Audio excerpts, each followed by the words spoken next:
17e édition du Festival Lumière d'Afrique à Besançon, un projet initié par une poignée d'artistes et de passionnés pour promouvoir un continent à l'époque mal connu, avec des valeurs et des richesses culturelles non explorées. Au fil des ans, si le cœur du festival reste la diffusion de projets autour de l'image et avec des longs métrages et de documentaires audacieux, il s'est étoffé et est désormais reconnu en France et à l'international. Et nous parlons ce matin avec le porte-parole de ce festival, Fidèle Goulizia.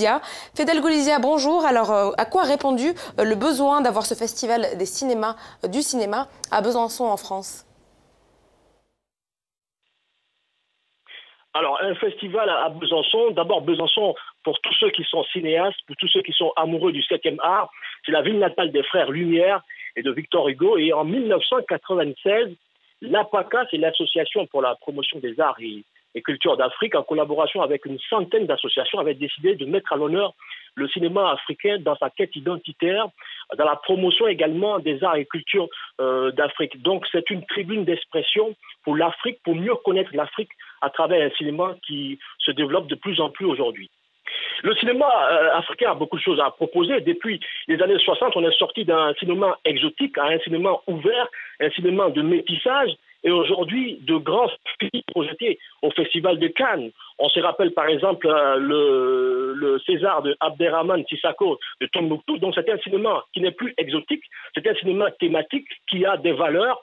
Rappelez-vous Raoul Peck par exemple dans Lumumba de Éric Boinet. Éric Boinet justement est notre parrain, le parrain du festival depuis une dizaine d'années. C'est pour vous dire qu'il y a un intérêt non seulement pour les Occidentaux, mais surtout pour la diaspora africaine de mieux connaître ce cinéma qui s'est positionné comme un cinéma d'avant-garde aujourd'hui en Afrique. Alors effectivement, c'est tout un programme, Fidèle Goulizia, mais dites-nous exactement à quoi faut-il s'attendre pour ce festival? Quelles sont les nouveautés de la 17e édition du Festival Lumière? Alors pour cette 17e édition, il y a une vingtaine de pays africains en compétition dans 3 catégories cinématographiques, long métrage de fiction, court métrage de fiction, documentaire.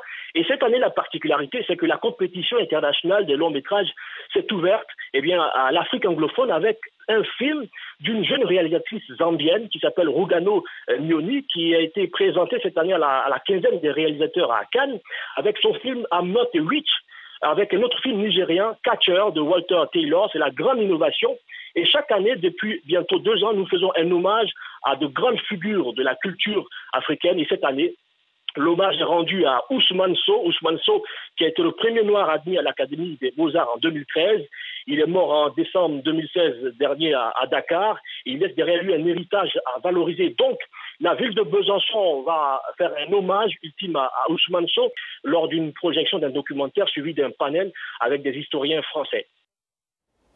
Alors on l'a dit, je vais le répéter, c'est depuis 2003 que ce festival Lumière d'Afrique existe à Besançon. Quel bilan en faites-vous aujourd'hui en 2017? Alors le bilan, il est plus que positif pour nous parce qu'il a permis de positionner d'abord le festival. En 2016, par exemple, on a eu plus de 8000 participants à ce festival et c'est un échange, c'est une plateforme de rencontre de jeunes cinéastes, de jeunes réalisateurs en quête de reconnaissance internationale.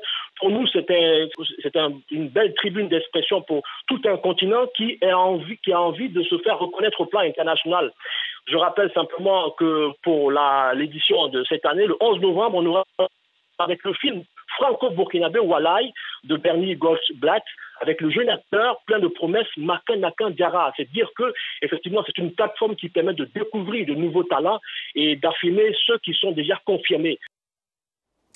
Merci à vous, Fidèle Goulizia, pour cette réaction, pour toutes ces précisions sur le Festival Lumière d'Afrique. Donc Fidèle Goulizia qui parlait depuis Besançon en France.